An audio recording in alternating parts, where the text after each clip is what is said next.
Well, hello everyone, it's Morgan Harper Nichols here. I am a writer and an artist based in the Phoenix, Arizona area. And today I just wanted to talk about what does it mean for us to be who we were meant to be. Many of us heard or grew up with or just heard at some point the well-known passage of in Psalms 139 that says, "I'm fearfully and wonderfully made." And I've been hearing that verse personally most of my life. And I found as I grew older, like, okay, I understand that, but what does that mean in a daily life where I often feel like I'm not doing the things I was made to do, or I'm feeling like I am pushing myself to fit in, or I'm pushing myself to meet some standard that either society has for me or some standard that I've created for myself. What does it mean to be who I was made to be, to see myself as someone who was made with a purpose and here for a reason? So I have been sitting with this question for all of my life. And I just wanted to take a moment to share some of my story with you and some of the things that I have been learning along the way. And the reason why I think this is so important, because it's no secret that where we are right now with the state of the world, the state of the country where we live, there's a lot going on. There are a lot more questions than there are answers. There are people who are suffering, who are struggling, who are experiencing grief and loss. And whether that's a part of your story or people in your family or people that you know or people that you're seeing online, I am just finding that now more than ever, we need people who can breathe deep and say, I'm going to choose today to be who I was made to be. I'm going to choose today to show up despite the doubt and to continue to sow seeds of faith and grace and courage, even where it seems impossible. So a bit of my journey began as a preacher's kid. I grew up in Atlanta, Georgia area where my parents were pastors. And I really admired my parents' ministry and their approach to ministry. The church that I grew up in was very small. I was also homeschooled, so a lot of my environment was very small and close-knit. And I really, and to this day, I admire my parents' ability to just kind of like welcome people into their lives, whether they went to the church or not. They were just like, yeah, who are you? We want to get to know you. We want to invite you over. My mom would just have these like community yard sales where she would just invite people over and just say, everybody just come in. And that was the kind of environment I grew up in. And while I really admired it, I also struggled because two things. One, I was pretty introverted and reserved naturally. And the second thing was I didn't find out until this year that I'm actually autistic, and I was living with undiagnosed autism. So autism is a spectrum. It's neurological and it developmental, and it affects every part of my life. And autism looks different person to person, but for me, a part of that is a lot of communication issues, social issues, sensory issues. And I didn't have a name for all of these things. So I really struggled because I was like, I feel like I'm made to connect with other people. I always loved to draw and I was interested in music, but I was like, I feel like I'm made to make things. But it seems that the world that I'm in really kind of only values it if you're extroverted or if you have the certain personality. And as I grew older, I saw, wow, it actually gets even more complicated, because if you're a girl or if you're a woman, there's a lot of things that people may not want you to do. If you're a person of color, there's a lot of things that people may not invite you into. So over and over again, I recognized I was constantly having to live with this tension of who I felt like God was calling me to be, who I felt like I was fearfully and wonderfully made on the inside to be.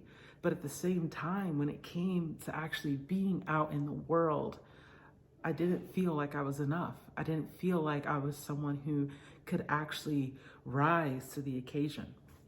So pretty much from my childhood all the way into my mid-20s, I was kind of going back and forth with, who am I supposed to be? what am I supposed to do? And it started like up there, but it got all the way down to like, how am I supposed to pay my bills? It wasn't just like this like existential crisis. It was also financial crisis of like, how am I supposed to maintain stability in a world that doesn't seem to have a lot of space for people like me? So in my mid-20s, I just kind of had a breakdown. I kind of had this moment of like, well, maybe I should just stop trying. Maybe I should just stop trying to worry about figuring out what my purpose is and what am I called to do. Maybe I should just get a regular job and just stop worrying about all this stuff and just forget it. So in my mid-20s, I ended up writing a poem about that exact experience. And that is what led to the work I do today as a writer, as a poet, as a visual artist, music artist. And it was such a moment of tension. And I want to really focus on that word tension, because I believe it's in the tension. It's when we're in the trenches. That's when we start to hear those whispers and see those little hints of how we can be who we were made to be. It's when we don't have the resources that we wish we had, when we don't have the support that we were hoping to have, when we don't have the community, when we don't have the time, when we don't have the energy. Who are we then? What is the good work that we can do then? What are the prayers that we pray then when we don't have, when we are living with that tension of, I feel this thing inside of me that there's something more. But at the same time, when I look around, all I see is hopelessness. All I see is destruction and division.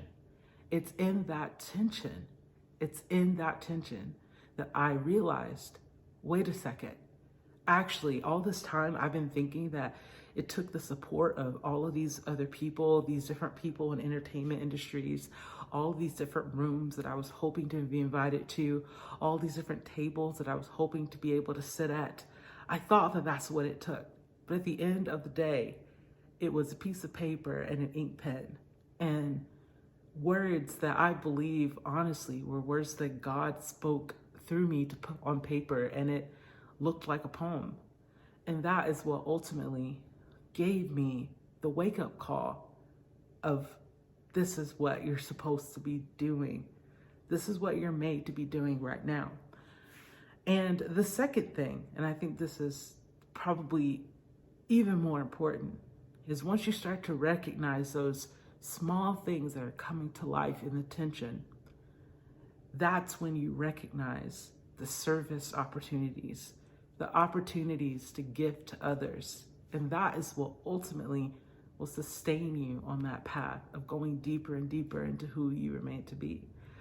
And what I realized was, after I shared this poem, I started to receive messages from people who read this poem, and they really connected with it. And it was really fascinating to me because the people who were messaging me about this poem, they were not like me. Demographically speaking, we were not alike. They lived in different parts of the world. They had different stories.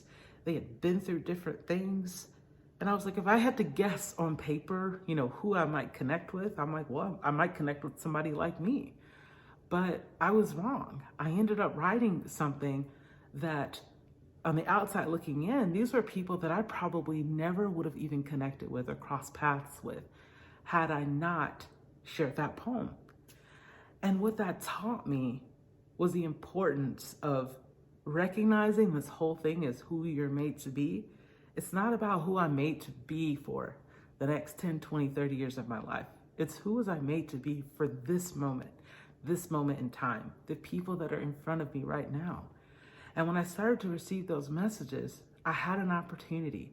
I had an opportunity to either choose to say, wait, these people aren't my demographic. Let me just keep going and try to find my people. Or I had the opportunity to say, I'm going to talk to these people right here. And I don't know how this is going to grow. I don't know what this is going to turn into. This had not become a career at this point. Just like, I'm going to talk to the people that are right here. I'm going to use the pen and paper that I have right here and talk to the people that I have right in front of me and I'm going to make something from this. I'm going to make something that is an expression of grace, of love, and peace. And I didn't know what I was doing beyond that. It was just like, let's just see what happens. And years later, it turned into something bigger than what I could have imagined. But before that, it was so simple. And it wasn't easy. I was still financially struggling. I was still trying to figure out bills week by week, month by month. I was still feeling this tension of, oh, is this a lesser thing? Like, have I gone down a few notches from what I thought I was doing when I was living in Nashville, pursuing a music career? Is this a smaller thing? I was dealing with all of that constantly. But for whatever reason, and I believe it was grace, I was able to see those people as these are the people that I made to speak to right now. They're not the people that I necessarily thought I was going to be speaking to, just because I didn't know them. I didn't know that we would ever connect. But this is where I am. You know, I wasn't connecting, you know, on a stage speaking in front of thousands of people. It was person by person in an Instagram DM. And since then, it's taken on so many different shapes. But what I've come to recognize over and over and over again is that I don't get to choose what each day is going to look like in terms of what's happening in the world. That's not on me. I can't control that. I don't get to predict the future. I don't get to decide, okay, here's what's going to happen, you know, in my life for the next 20 years. But I can choose to be present to whatever and whoever God puts in front of me and focus on speaking to that person. Focus on filling that page with words. Focus on creating this space as a space that provides freedom to breathe and to be at peace. Even if it's not what I thought it would be, even if it's not as well planned out or as Instagrammable as I thought. And I'm learning more and more that it's actually the moments that are not Instagrammable, and it's actually the parts of my story that are hard to kind of put into like a short summary. That those are moments of tension. Moments of tension where I'm growing, moments of tension where I'm learning more and more of how I can creatively be who I was meant to be right here. Growing up, my dad he was preaching a sermon, and I oftentimes would draw pictures during his sermons. And one particular Sunday, for whatever reason, I decided that I was going to show him these pictures that I drew. And I was just using like a regular ballpoint pen, and I think I may have had like a color pencil or something. But I mean, it was just like on the back of a church bulletin. It was pretty simple. And for whatever reason, I just felt like I was like, I'm going to show it to my dad that day. I didn't like to show my drawings to many people growing up. But I decided to show it to him. And my dad looked at it, and he looked at me and said, God made you to create.